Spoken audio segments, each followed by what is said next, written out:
probably know, I like reading to you guys a story that I've been writing for about a month now called Locked Doors. And in this story, of course, it's about a kid named Ethan and his best friend Simon, who are pretty convinced that their neighbor, Simon and Ethan are not siblings, they're best friends.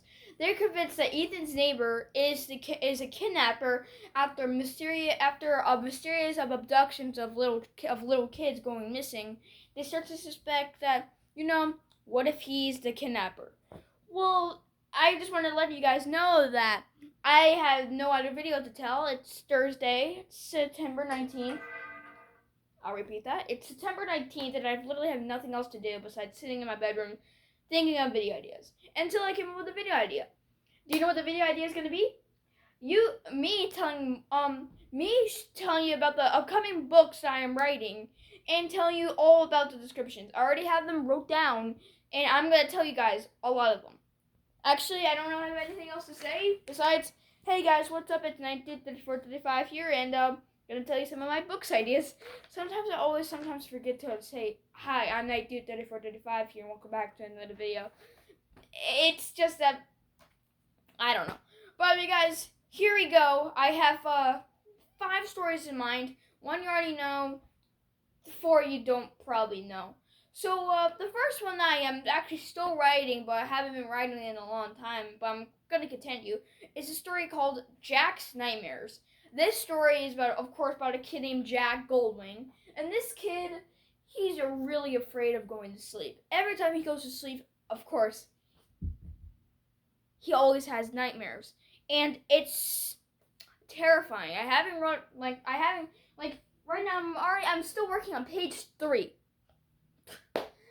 I'm not even done with it. I'm halfway done. I'm halfway done with Locked Doors, but I'm not even done with my first story I'm writing. So every time he goes to sleep, he always sees a creature. I haven't figured out the name of creature yet, but it's pretty terrifying. I already have a full concept of them already. Actually, he's actually on the cover. Here's the cover. It says my name right there and Jack's Nightmares.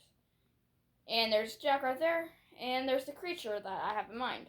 I'm gonna read when I get a little bit of that done, coming soon, okay?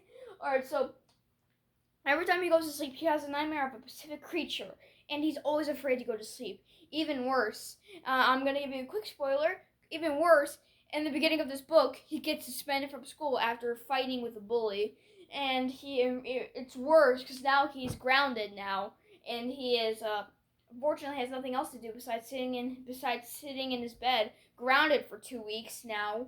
He has nothing else to do. So then all he can always do is just sleep, but every time he sleeps, that's when he sees the creature. And Jack will just do anything he tries going to therapist, he tries going to the doctor, but he can never get this creature out. It's kind of like the movie I made last year called The Hallucinations. No one believes him. No one actually helps him. And I don't know why I made this into the movie, but every time a therapist doesn't believe my character, Liam, or I don't know, actually, yeah, his character, Liam, he just kills them. I don't even know why I brought that in. I don't know why I brought that into the movie, but Jack doesn't kill anyone in this book. So he just has to try to get rid of this creature, fight his demons, and get rid of it once and for all. And that's basically the description of my story. Locked Doors, you already know. So Jack's Nightmares, we already got that. But Locked Doors, I just told you the description. I just told you the description in the beginning of the video. Locked Doors is about a kid named Ethan, and he lives in a town called Red Wing. I'm pretty sure you've been there before, in Minnesota. It's a normal town, but it's not normal with the mysterious abductions taken by a local kidnapper nicknamed the Red Wing Clown. Ethan is terrified after he realizes that his neighbor, Mr. Dennis, hold on, let me check my phone, I think, okay, whatever, I thought I saw something. Alright, so he realizes one day that, oh my gosh, it's my neighbor. After one day he's sleeping and he wakes up to see a recent victim get recaptured by him, and that's when he realizes that his neighbor, Mr. Dennis, a friendly guy to the whole town, is the Red Wing Clown. And then so I read to you guys about two parts about it. Part 1 was the prologue. Part 2 was Ethan telling the truth to his best friend Simon, but he doesn't believe him. But then they see a girl from their school get captured by him, and now Simon believes him. And part 3 is when they're going to the police station, and they so happen to spot Mr. Dennis at the hardware store getting pickaxes and axes. I wonder what those are for.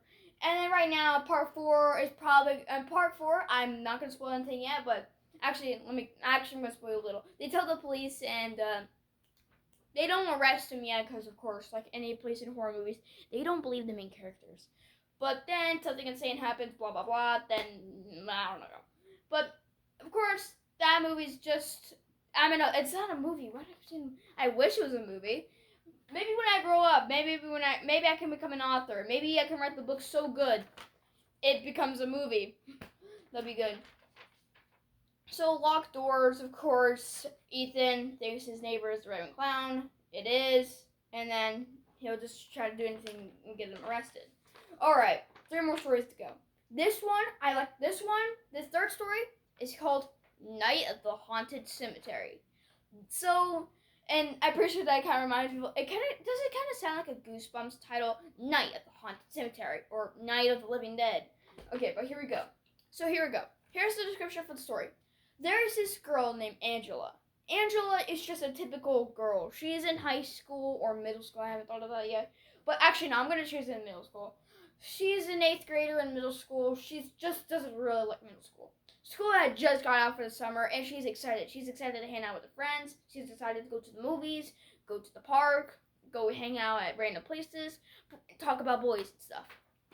But during the entire summer, every single night. Oh yeah, let me tell you this. But there's one problem for her. She lives right across the street from a nearby cemetery. And it's even worse is that every time she looks out the window and instead of seeing her neighbors across the street mowing their lawn or just sitting on their porch drinking a cup of coffee, instead she sees the cemetery. This old abandoned, it's not abandoned, but there's this old cemetery across the street, and it's pretty much been there for a very long time.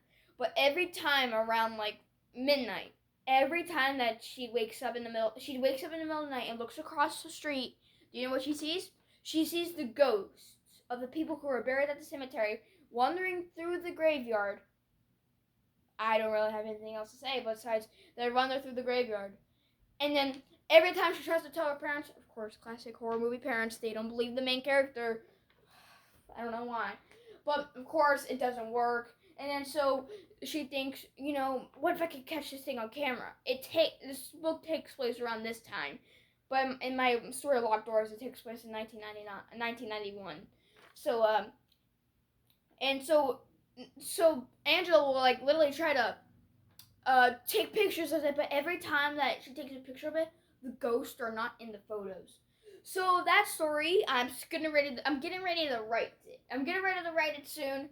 But right now, it's about this girl named Angela who lives right across the street from a cemetery. At every midnight, when she looks across the street, there's ghosts wandering through the graveyard. Doesn't sound like a cool book? I know, me too. Alright, here is my 4th story. This story is called The Journalist. This story actually isn't really a horror book. Actually, no.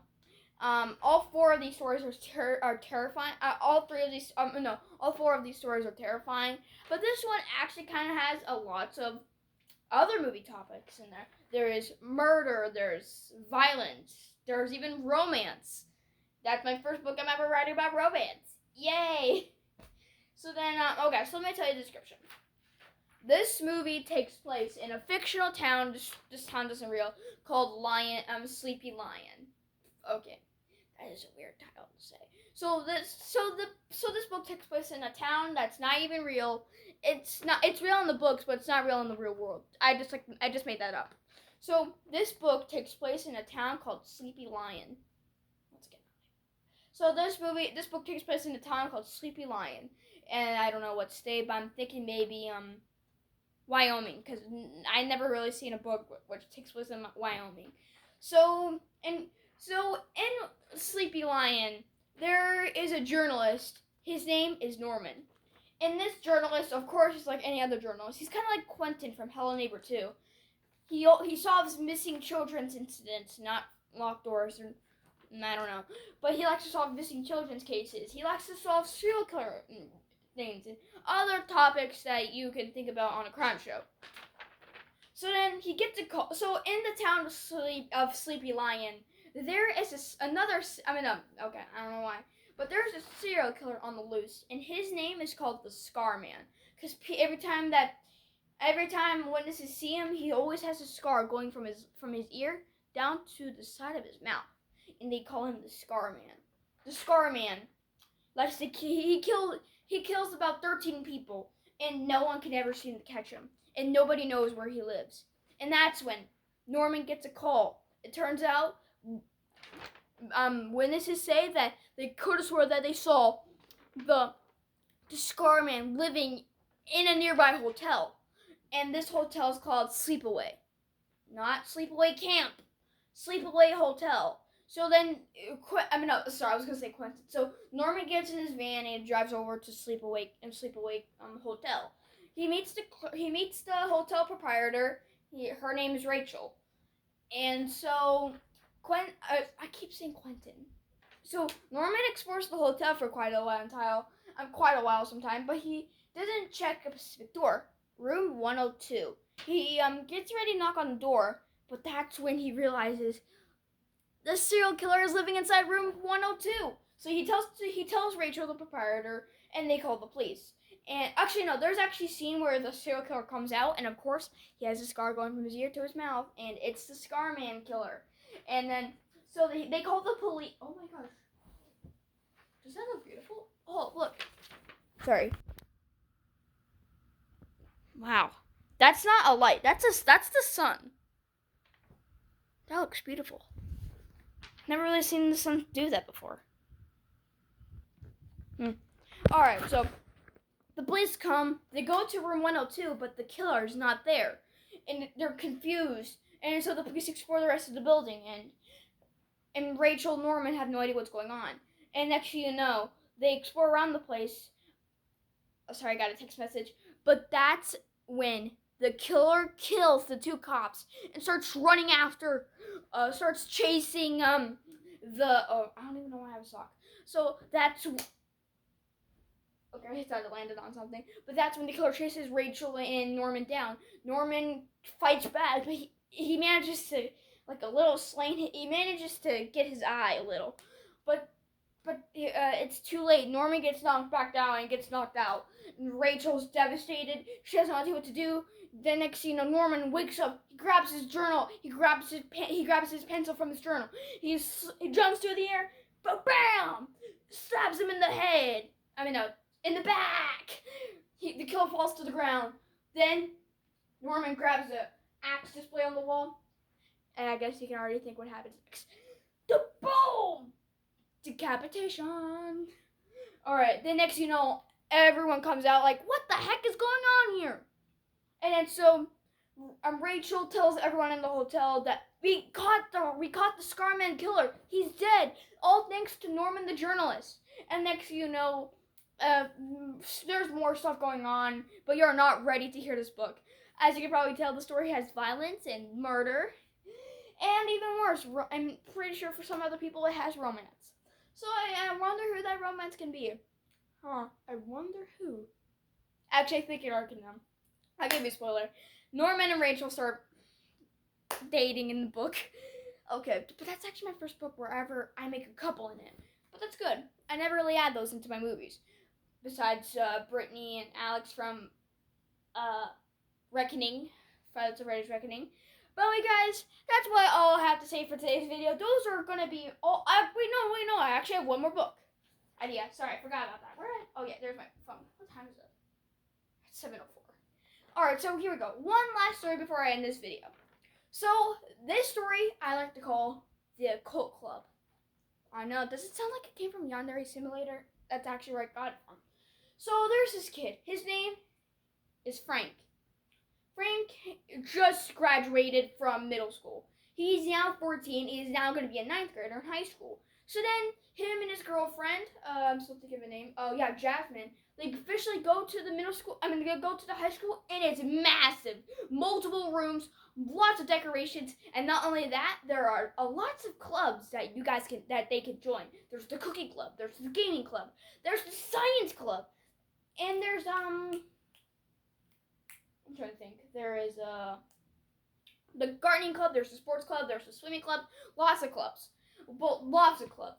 But that's when Frank discovers one specific club that's weird.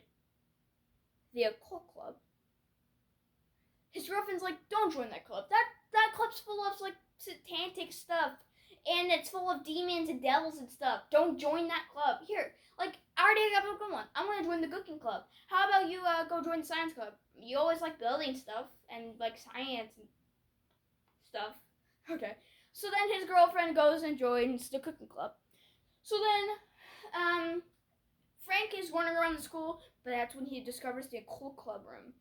He enters, and that's when he officially tells the club leader that he wants to join. And then he joins, and then once he realizes that every time after school, they do rituals and try to summon a demon, that's when Frank realizes, I made a bad decision. I should listen to my girlfriend. I gotta get out of here. But that's when the club members possess him. And they possess him to turn into a murderous monster. They make him turn into a demon with multiple arms, a demon that can throw fireballs at you. And it's scary. He kills people. He kills people at the school. Even worse, he kills some Samaritans who are just walking around town. It's all mayhem. And Frankie has become a demon, and it's insane. Frank's girlfriend Jasmine, and his best friend. Let me think. Joshua. Okay, I just looked at my FNAF movie poster and I was like, what if I name him Mike? No. How about the actor Josh? There you go. Jasmine and Joshua will like try to rescue Frank, the original Frank that they knew, and bring him back. And they will also take down the demons and take down the club members once and for all. And that's all. Okay, and that's what I gotta say. Oh yeah, I just got announced that there was gonna be severe thunderstorms during the middle of the night, and I just got scared because the tree in my front yard just moved. I think you guys seen this tree before. I think you guys seen it in the background a lot. This tree is like the nearby tree that's right outside my window. But anyway, guys, that was it for today's video. That was all of my scary books. That's scaring me a little. I thought I saw something. Okay, I'm not playing, guys. I'm sorry about that, guys. But hopefully you all enjoyed this video, and I'll see you all in the next video. Those are all my books I'm going to be writing in the future. And who knows, when I grow up, could I become an author? And if I do, look for me in nearby libraries. Find a book that's called, find a book that's called Jack's Nightmares, Locked Doors, Night at the Haunted Cemetery, The Journalist, and The Occult Club. And if you guys see my name at the bottom, by Cooper Coslow, or I don't know, then that's me who wrote the story. And you guys will always buy them. And you guys will always read them before going to bed. And they will terrify you. But who knows? Maybe, maybe not. But anyway, guys, hope you all enjoyed this video, and I'll see you all, guys, in the next video. And I'm so sorry that I took 9 minutes away from your day. I'm so sorry. Alright. But guys, hope you all enjoyed this video. I'll see you all in the next video. Bye. Okay, what am I doing? Alright, bye guys.